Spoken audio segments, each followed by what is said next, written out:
हरे कृष्णा, राधे राधे। आप सभी का स्वागत करती हूँ आपके अपने चैनल कृष्ण प्रिया में। आज हम इस वीडियो में जानेंगे किन चीज़ों का भोग लड्डू गोपाल जी को कभी भी नहीं लगाना चाहिए।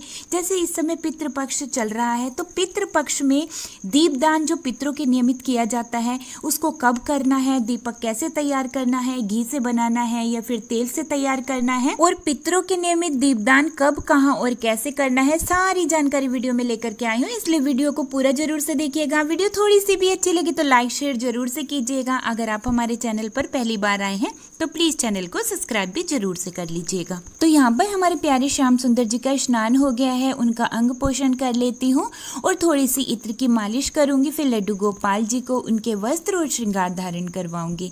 अब जान लेते हैं कि वो कौन सी चीजें हैं जिनका भोग कभी भी हमें लड्डू गोपाल जी को नहीं लगाना चाहिए, और पितृपक्ष में भी कभी भी हमें लड्डू गोपाल जी को इन चीजों का भोग नहीं लगाना चाहिए। देखिए, घर गृहस्थी में रहते हुए और घर गृहस्थी के सभी कार्यों को पूरी ईमानदारी के साथ करते हुए, भगवान की सेवा करते हुए, ठाकुर जी के नाम जाप को करते हुए, जो भी घर में छोटी मोटी समस्याएं होती हैं उन सभी समस्याओं में एक समान रहते हुए जो ठाकुर जी पर पूरा विश्वास रखता है, उनका नाम जाप करता है, वही ठाकुर जी का सबसे बड़ा भक्त कहलाता है। देखिए, अगर घर पर ठाकुर जी विराजमान है, ठाकुर जी की सेवा है, तो ठाकुर जी की सेवा के कुछ विशेष नियम होते हैं। उन नियमों का पालन हमें जरूर से करना चाहिए।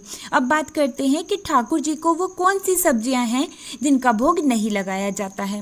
तो देखिए, बैंगन की सब्जी का भोग ठाकुर जी को नहीं लगाया जाता है, कटहल की सब्जी का भोग भी नहीं लगता है, मशरूम का भोग कभी भी लड्डू गोपाल जी को नहीं लगाना चाहिए, और जो सोयाबीन होती है, मूली होती है, इसका भी भोग लड्डू गोपाल जी को नहीं लगाया जाता है। जो गाजर होती है, गाजर का भोग भी लड्डू गोपाल जी को नहीं लगाया जाता है।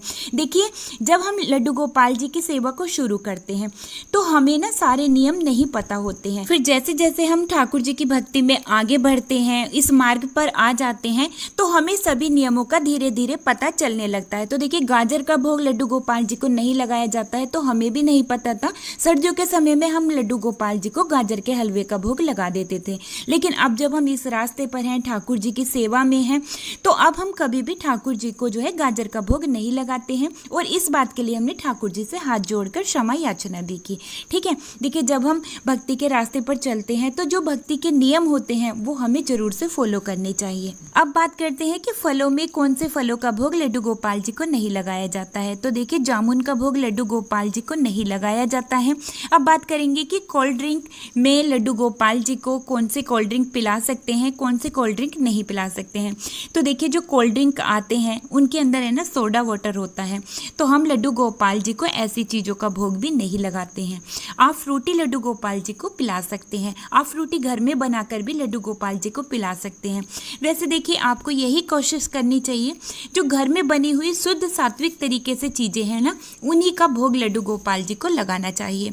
अगर आप फ्रूटी घर पर बना लेते हैं तो उसी का भोग आप लड्डू गोपाल जी को लगाएं। आम पन्ने का भोग लगा सकते हैं, शरबत बना के लड्डू गोपाल जी को पिला सकते हैं, लस्सी बनाकर लड्डू गोपाल जी को पिला सकते हैं। अब बात करते हैं कि लड्डू गोपाल जी को टॉफ़ी, चॉकलेट, बर्गर, पिज़्ज़ा, इन चीज़ों का भोग भी लगा सकते हैं क्या। तो देखिए, बर्गर, पिज़्ज़ा, ब्रेड, इन चीज़ों का भोग तो लड्डू गोपाल जी को नहीं लगाना चाहिए, क्योंकि हमारे ठाकुर जी तो माखन मिश्री का भोग लगाते हैं, उनको माखन मिश्री पसंद है, तो ऐसी चीज़ों का भोग ठाकुर जी को नहीं लगाना है।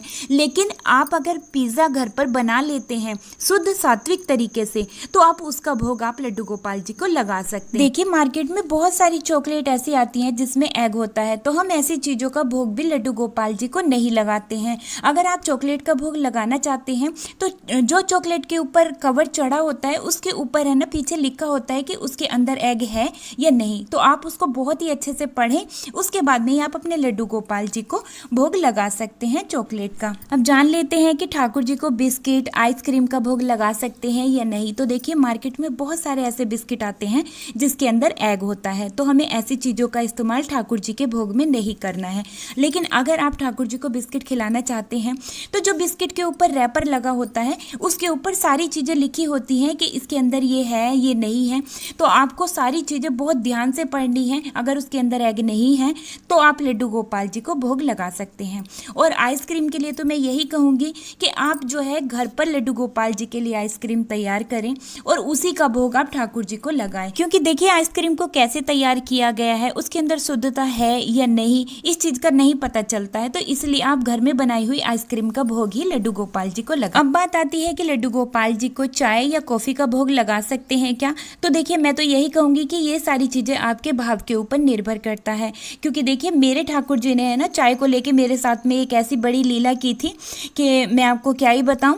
तो इसीलिए मैं तो यही कहूँगी कि ये सारी चीज़ें आपके भाव के ऊपर निर्भर करती है। जैसे आपके ठाकुर जी को लेकर आपके भाव हैं, आप उसी तरीके से जो है चाय कॉफ़ी का भोग लगा सकते हैं या फिर आप दूध का भोग लगा सकते हैं।